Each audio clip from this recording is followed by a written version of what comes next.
Hai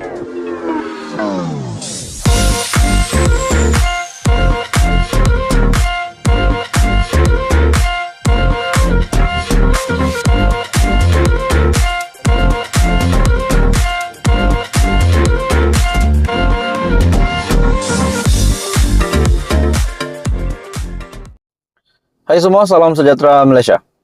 Selamat datang ke channel Vels Lifestyle. Info padu, info hangat disediakan di dalam channel ini. Saudara-saudara, tuan-tuan dan puan-puan, seperti yang kita tahu, Presiden PAS Tan Sri Abdul Hadi Awang yang dipanggil ke mahkamah untuk menjadi saksi bagi pertuduhan rasuah pengundi yang berlaku di Parlimen yang dimenangi oleh Presiden PAS pada pilihan raya umum ke-15, yaitu Parlimen Marang. Jadi, saudara-saudara, tuan-tuan dan puan-puan, akhirnya Abdul Hadi Awang dipanggil di mahkamah. Dan mesti menjadi persoalan ramai setelah Tan Sri Abdul Hadi Awang, Presiden PAS, dipanggil ke mahkamah. Apa yang berlaku?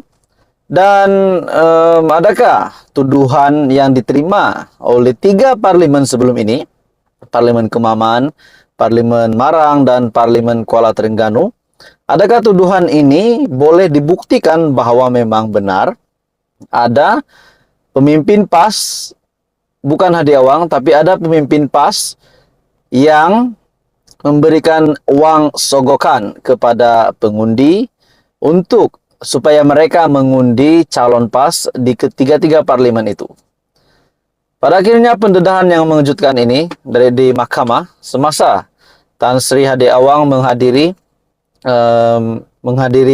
menghadirkan diri di mahkamah sebagai saksi. Tular satu video ataupun rakaman video pengundi bersumpah undi PAS di kemuka competition dalam perbicaraan. Rakaman video yang memaparkan seorang lelaki meminta pengundi bersumpah mengundi PAS antara yang dikemukakan pihak competition ketika perbicaraan petisi pilihan raya bagi Parlimen Marang di Mahkamah Pilihan Raya. Artikel ini daripada biharian.com dan diterbitkan pada 19 Mac jam 7.34 malam. Selain itu, pihak pempetition Jasmir Othman yang diwakili Peguam, Datuk Muhammad Hafarizam Haran, turut mengemukakan rakaman audio suara Presiden PAS Tan Sri Abdul Hadi Awang ketika menghadiri satu program Semarak Gelombang Rakyat bersama Perikatan Nasional di Ladang Alam Warisan Kampung Tengah Seri Menanti Negeri Sembilan pada 21 Januari lepas. Rakaman berkenaan adalah jawaban yang diberikan Abdul Hadi ketika ditanya wartawan mengenai petisi yang difailkan Badan Perhubungan UMNO Terengganu untuk membatalkan keputusan PRU 15 bagi Parlimen Marang, Kemaman, dan Kuala Terengganu.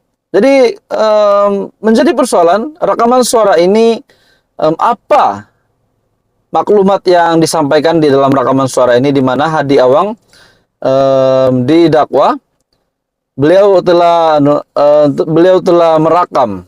dirakam satu audio suara Presiden PAS, tapi isinya menjadi pertanyaan ramai.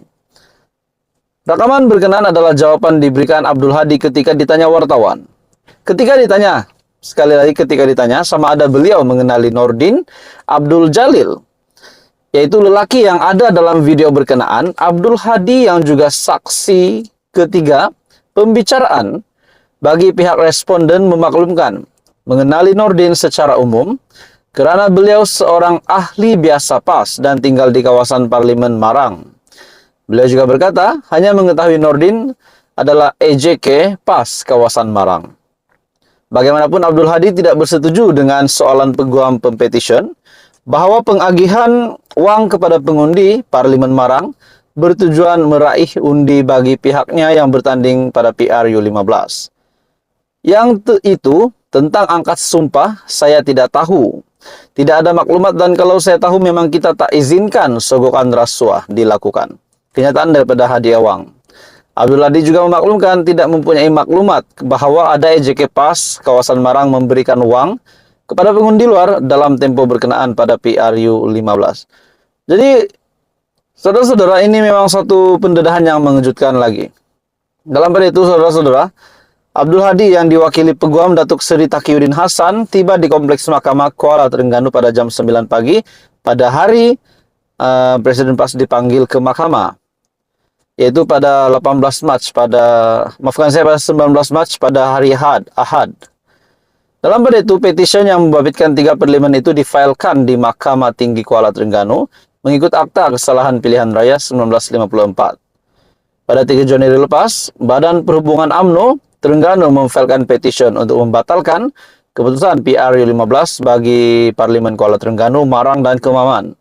Jadi tuan-tuan dan bapak semua, ini satu pendedahan yang mengejutkan setelah Hadi Awang selesai memberikan maklumat-maklumat ini di dalam mahkamah. Jadi apa komen Anda? Teruskan bersama di dalam channel ini untuk info-info yang lebih hangat dan seterusnya. Jangan lupa tekan butang like, share, dan subscribe. Hai semua, salam sejahtera Malaysia. Info padu, info hangat disediakan di dalam channel ini. Satu lagi pendedahan yang mengejutkan. Seorang ahli parlimen dalam kerajaan boleh hilang kuasa serta-merta. Boleh, saya kata boleh, berisiko untuk hilang kuasa. Dan kenapa ahli parlimen daripada DAP ini boleh hilang kuasa? Akhirnya sebelum ini ada pendedahan berkaitan dengan ahli parlimen Kepong yang didakwa perlu membayar RM 2 juta. Akhirnya beliau berita susulan daripada tuntutan yang perlu dia bayar, perlu ahli parlimen Kepong bayar. Akhirnya, saudara-saudara, hari ini berita susulannya yang mengejutkan. Bagi saya ini pasti mengejutkan Perdana Menteri dan mengejutkan seluruh kerajaan. Dalam satu artikel daripada Utusan Malaysia, ganti rugi RM 2 juta, ahli parlimen Kepong rayu sumbangan. Persoalannya, saudara-saudara, kalau ahli parlimen Kepong tidak dapat membayar tuntutan RM 2 juta ini, bagaimana pula dengan statusnya? Adakah beliau berisiko untuk dipecat ataupun hilang kuasa serta-merta? Lim Lip Eng berisiko diisytihar bankrupt dan hilang kelayakan sebagai wakil rakyat jika gagal membayar denda RM 2 juta dalam tempoh 7 hari seperti yang diperintah Mahkamah Tinggi.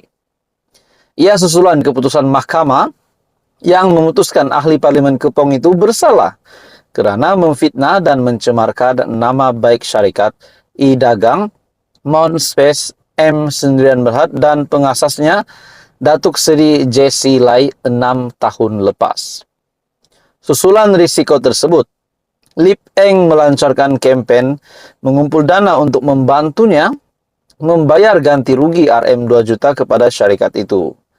Ahli parlimen Kepong itu berjanji jika beliau berjaya dalam rayuan untuk mengetepikan perintah ganti rugi tersebut, dana yang dikumpul tersebut akan disalurkan kepada badan kebajikan dan institusi pendidikan yang memerlukan bantuan.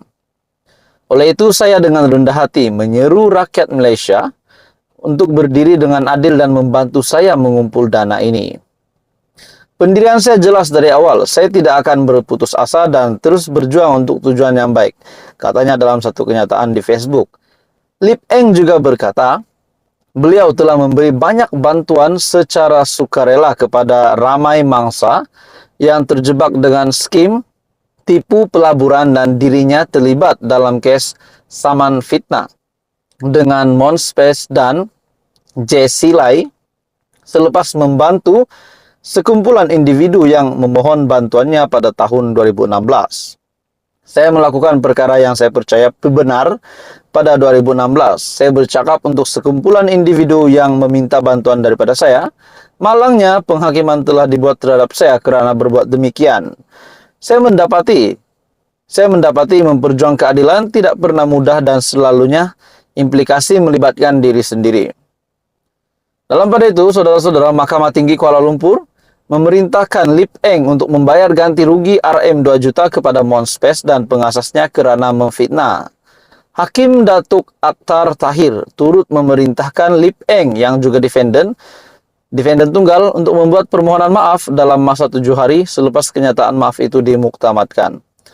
Jadi tuan-tuan dan bapak semua, ini satu pendedahan yang mengejutkan bagi saya. Lip Eng juga memberitahu kepada utusan Malaysia telah memfailkan notis rayuan terhadap keputusan Mahkamah Tinggi yang mengarahkannya membayar ganti rugi RM 2 juta.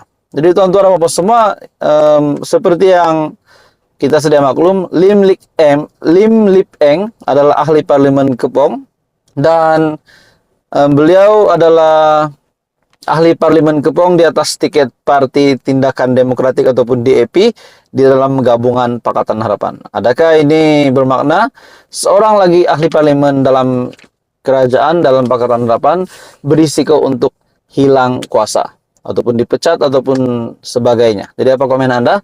Teruskan bersama di dalam channel ini. Jangan lupa tekan butang like, share, dan subscribe.